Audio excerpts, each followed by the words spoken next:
On this episode of Newt's World, what do we need to understand about artificial intelligence now? And why has AI become the buzzword of late? My guest today is one of the key players in the world of AI.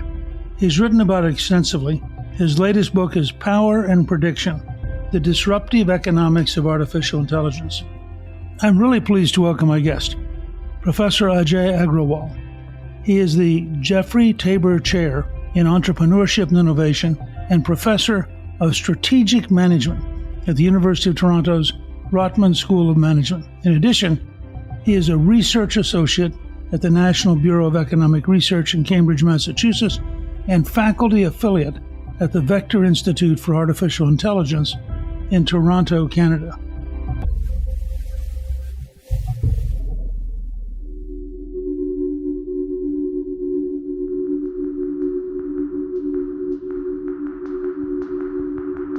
Ajay, welcome, and thank you for joining me on Newt's World. Thanks very much for having me, Newt. You know, it sounds like you're very busy. Well, I suspect you're very busy too, so we're all busy these days. Well, and you picked a field that is growing and evolving so rapidly. It must be fascinating just to get up every day and figure out what's going on. You know, I've been working in the area of economics of innovation for a quarter century, and certainly this feels like nothing I've felt before in terms of the pace at which all this is moving. There's sort of an S-curve of technological change where you start really slowly and then suddenly you shoot straight up. Do you feel like we're at the early stages of that kind of sudden acceleration? Yes, that's the perfect way to describe it. It feels like the slope is changing. I've been working in this area for about a decade with regards to machine intelligence in particular. Started to focus on it in 2012. And in the last 24 months, the slope has been changing. What happened in 2017 that was sort of a game changer in the world of AI? Well, a number of things happened, in particular, the use of a particular technique some people call transformers. And in addition, that's started to demonstrate for us the value of compute for machine intelligence. So I think in terms of the timeline, so in 2015, Elon Musk recruited one of my colleagues, a fellow named Ilya Sutskever, to co-found with him OpenAI. And then in 2018, you circulated around the first draft of GPT for comments and feedback. And then 2019, the second version of GPT for more feedback. And then later that year, Microsoft made their $1 billion investment in OpenAI, which was quite astonishing because at that time, OpenAI was still a very small company. So that was a big investment for such a small team.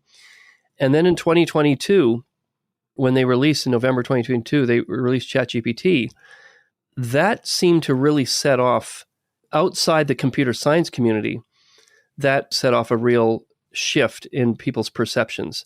And I recently saw a graph of the number of times generative AI is being mentioned on corporate earnings calls.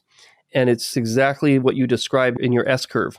It was almost nothing, and then November 22, and all of a sudden it started to take off, and then through 23, it just went through the roof. One of the things that seems to be evolving out of all this is the concept of scale in a way that would not have been true, say, 15 years ago. What does that mean, and why is it so important? So usually when people refer to scale, they're talking about the size of their AI model, their neural network. They'll use something like, for example, the number of parameters in the model. So you can think of that as just the size. So picture in your mind a neural network or even a tree with branches. And, you know, it's got some big branches, and each big branch has smaller branches, and those branches have smaller branches. And so it just, branches out. And so as you make the model bigger, it's got more and more branches and sub-branches, that the amount of computation required in order to what they call train the model increases. So to give you just a sense of scale, the language models produced by OpenAI, the ChatGPT, the first version had about 100 million parameters. The second version had 1.5 billion, so 15 times as much. And then the next version had something like 700 billion parameters. So from 1.5 to 700 billion. You can sort of see the huge jumps. And when they demonstrated what the capability was at that scale, it went from kind of a neat toy that computer scientists would show each other, oh, look, you can type in a prompt and a machine generates a response, but it was not usable in a professional setting, to once they scaled it up and they showed the same kind of model, but at a much larger scale, could now generate text that was indistinguishable from human. So it went from not usable to usable. And at that moment, everybody took notice and said, okay, this has now become an exercise in scaling. And that meant buying access to compute. And all of a sudden, NVIDIA and Taiwan moved onto everyone's radar as mission critical. In a sense, it's like a catalytic moment in chemistry, where all of a sudden, the things that had not quite blended together. I mean, is this an accurate kind of parallel? Yes, it's exactly right. Newt, we've had a few of these catalytic moments. I think that in this current wave that we're in, the first one happened in 2012, where a professor at Stanford called Fei Li, she was making a very big bet on her career that labeled data would be very important for creating machine intelligence, but she hadn't been able to prove it. And meanwhile, in Toronto, a professor named Jeff Hinton had been building an algorithm type, but he hasn't been able to prove that his algorithm was really as powerful. And then in 2012, some of his students brought his algorithm to Fei Li's competition at Stanford. And that was the first catalytic moment. It was bringing those two things, showing that algorithm, now called deep learning, with her large set of what they call labeled data, that was putting labels on pictures, like this is a door, this is a cat, this is a horse, and bringing those two things together, that was a catalytic moment. And then ChatGPT has been another catalytic moment. And now, as we all read in the papers every morning, how much capital people are pouring in order to race to get compute to scale their models. What does deep learning mean? Deep learning is a type of computational approach, and it's the basis of a lot of what today we call artificial intelligence. And probably the most important thing for your listeners to consider is when they're hearing about AI, or they try something like ChatGPT and it seems magical, there's no ghost in the machine. It's all computational statistics that does prediction. So deep learning is a type of computational statistics that does prediction.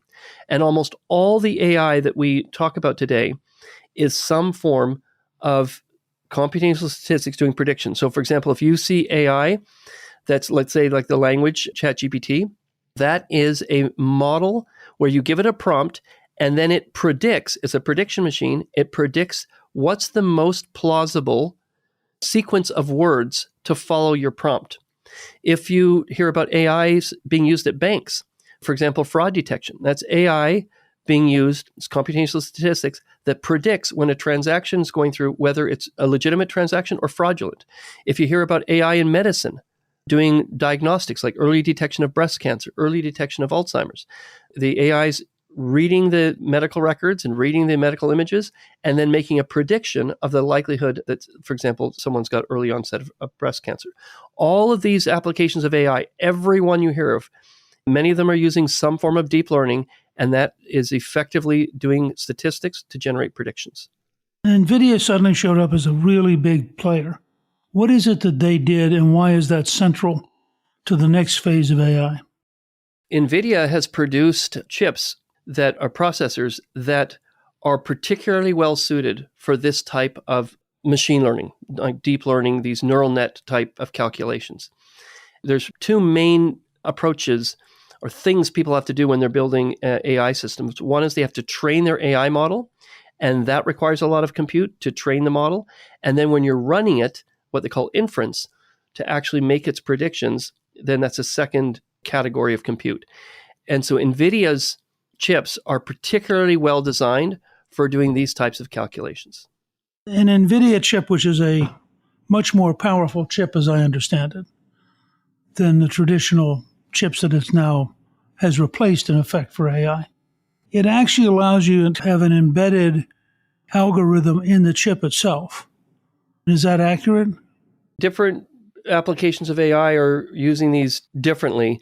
The most common applications that you're hearing about are people that are using NVIDIA chips in data centers And so they are setting up their models in someone's data center, and that thing is running very often on NVIDIA chips.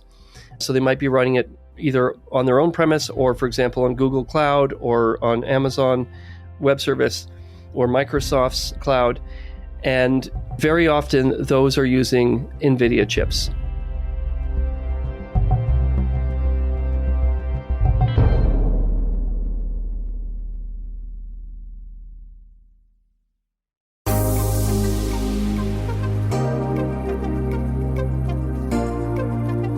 I have a sense that one of the choke points in the next phase of AI may turn out to be electricity.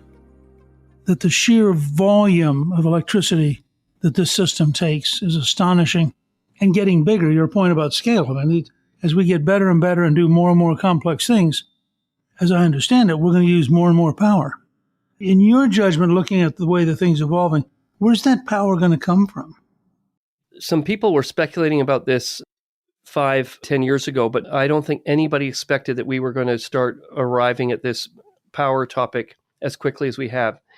So you're right, especially when that catalytic moment that you referred to, when everybody saw ChatGPT for the first time in November of 2022, and that revealed what the benefits of scaling.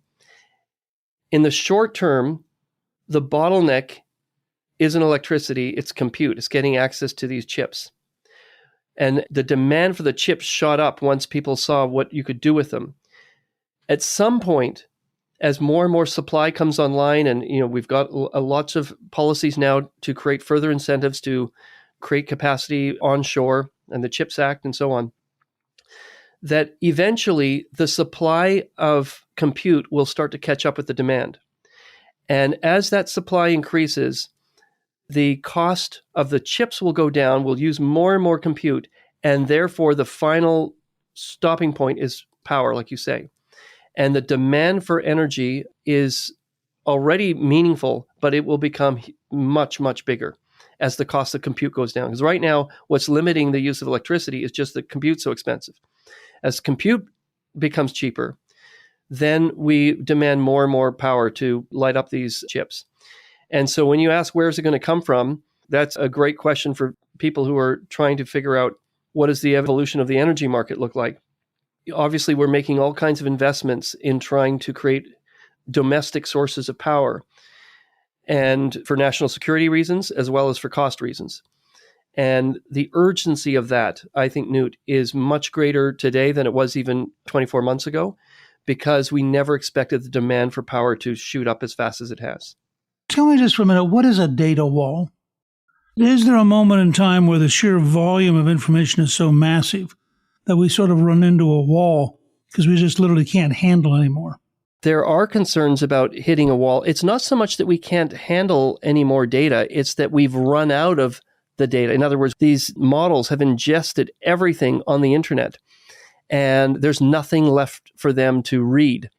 People talk about running out of kind of high quality data and moving to more and more marginal quality data. I'm not convinced that that is a meaningful wall. And the reason is most of the people saying that are people who have largely come from the community working on what's called NLP, natural language processing. And what they're focused on is they've run out of words on the internet. But there are all kinds of other data, Newt, that we are just beginning to scratch the surface on. One key example of that I think is particularly promising is real-world data. So in other words, there's the data on the internet that's words in digital format, but there's all the data of how we interact with the world. And so far, we are just beginning to collect and use that through robots, like robots that touch things, that pick up things, that throw things, that read things, that speak to people and get reactions from them. All of that is a whole new frontier of data in order to train models for the real world. Probably the largest collection of real world data is owned by Tesla with all their cars. Think of that. That's just one company with one modality of sensors on a car. And there's so much more of that type of data, and we've only begun to collect it. So I know that the language people have been starting to raise alarm bells that they're running out of words, but I think words are just the beginning, and there's a lot more data that we're really just beginning to explore. What's your sense about the impact of AI on society over the next 10 or 15 years? I think it's going to have a very significant impact because the capability is so foundational. Think of all the things that we currently do with computers. If somebody calls you to ask you something, they might ask you something, you'll interpret it with your brain, and then you might go look something up in a database. You'll go and you'll use computers for specific things that are well-structured, numerical or well-structured data in a database. And then every time you get to something unstructured, a person will do it. And so our workflow has like people, and then access a machine for a database or look up, search something, and then back to people. Now that machines can do language, it's really a very significant unlock to do so many things. The way I'm thinking about it, I think of three things. First off is productivity. That I'm meeting now with a number of boards of directors and senior leadership teams. And where I see people converging is in, a CEO will ask each of their direct reports to come back to them with a plan for how they're going to improve productivity in their area by 20% over the next 2 years. So 20% seems to be a number that many are converging on, and that's for everybody, every direct report in a company to the CEO. So some of them run a business, so they'll have a P&L, a profit and loss, and their job is to come back with how they're going to increase productivity by 20% in 2 years using machine intelligence. And then others, what they call functional areas. So not a business unit that has a profit and loss, but let's say finance or marketing or HR. They are also to come back with a plan for how they're going to improve their productivity by 20%. So 20% productivity means either you can increase the numerator, the output, so let's say that's the sales or something, by 20%, or the denominator, like taking out 20% of the costs. So that's the first thing is productivity. It seems like right now, over the past years, companies have been largely running pilots. Now they are starting to move them from pilots into production. So my guess is over the next 2 to 3 years, we'll start seeing the first companies have very significant productivity gains.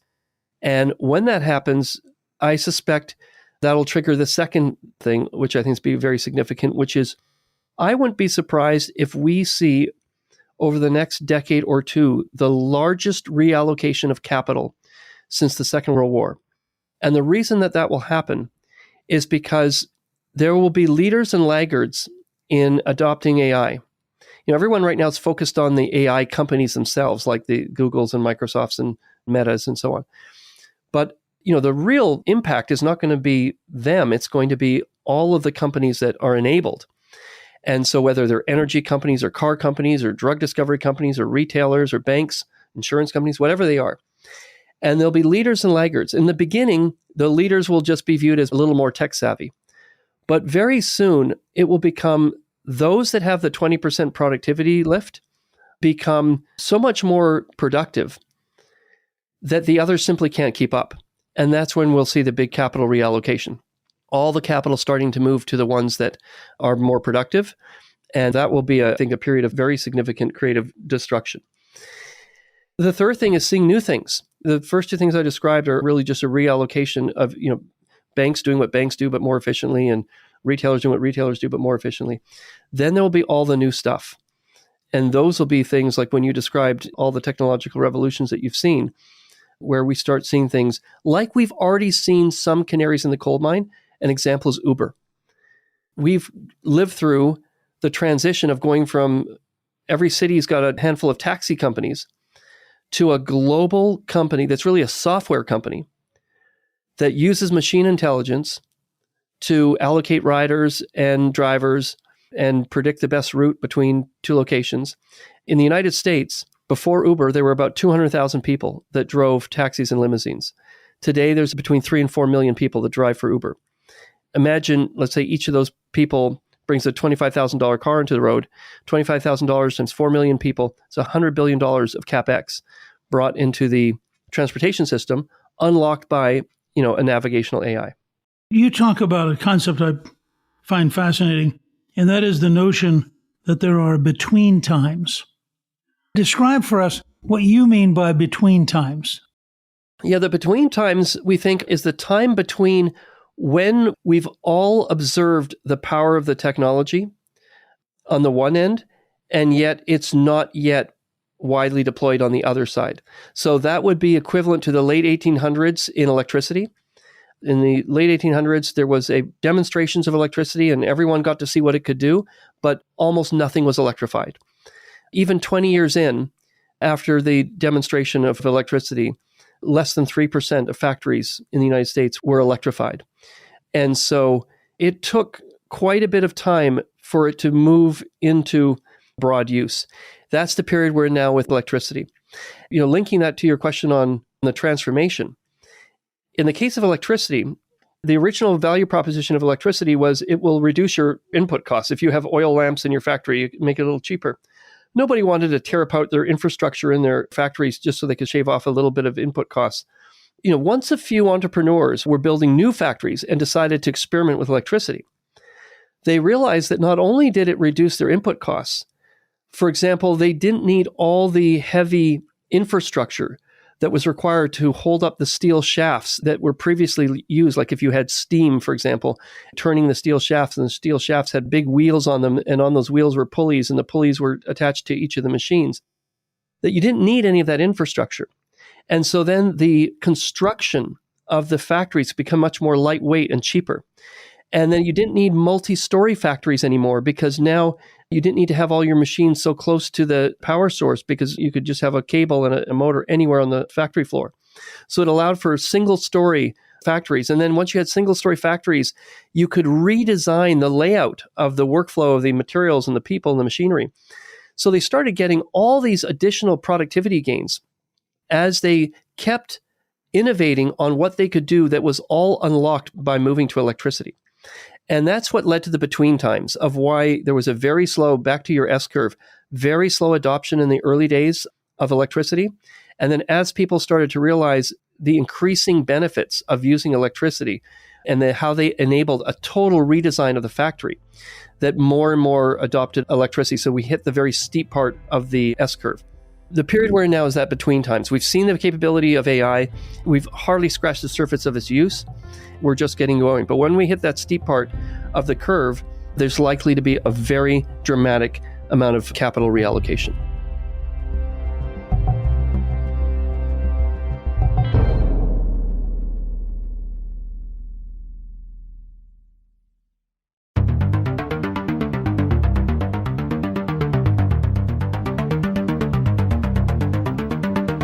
One of the things I work on, I'd be very curious to get your reaction. I'm trying to get the Congress to put together a special committee on the application of artificial intelligence to rethinking the government, not to think about how to apply AI to the current government, but to ask yourself, if this is really the future, then what would the shape and nature of an effective system be? And I tell people, the Pentagon was opened the year I was born, 1943. It was designed so that 26,000 people could manage a global war with a manual typewriter, carbon paper, and filing cabinets. Today we have smartphones, iPads, laptops, and 26,000 people. There's got to be some information exchange rate between carbon paper, manual typewriters, and filing cabinets and our current system. I tell audiences all the time, if you reduce the Pentagon to a triangle, you would actually have a dramatically better system. So part of what I've been thinking about is to back out from how do we apply AI to get marginal improvements, and instead ask the question, given the emerging reality of AI, if you didn't already have it, what would the nature of the government be that you would design? Because I think it would be dramatically different. Yeah, I mean, that's a great question. I think, first of all, it begs the question, what is the role of government? Because my first step would be to go back to first principles of what is government there to provide. I'll just take a couple of elements of government. One of the things that government does, it makes decisions that are designed to benefit people. And those decisions always have trade-offs. In other words, any decision that benefits some will harm others.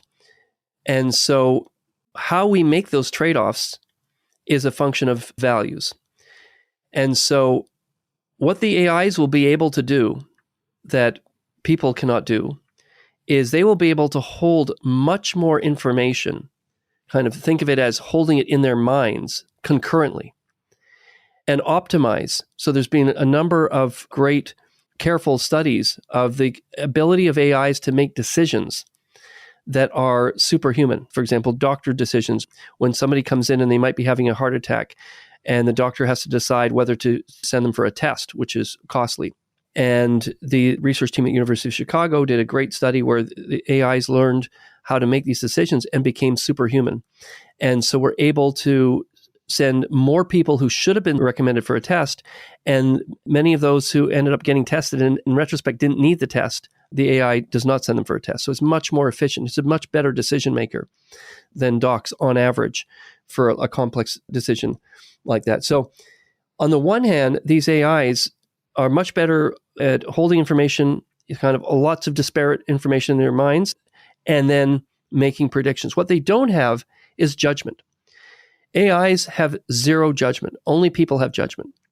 And so judgment has to do with those trade-offs, which is if we advocate for a policy that does X, it's going to benefit these people but harm those people.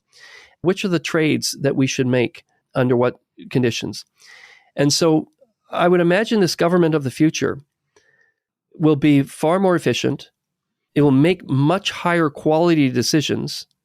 Now, whether we decide to follow them is a separate issue, but it will force us to be much more explicit about our value judgments, our trade-offs, because that will be explicit. In other words, we'll have to explicitly communicate that to the AI in order for it to complete its optimization tasks.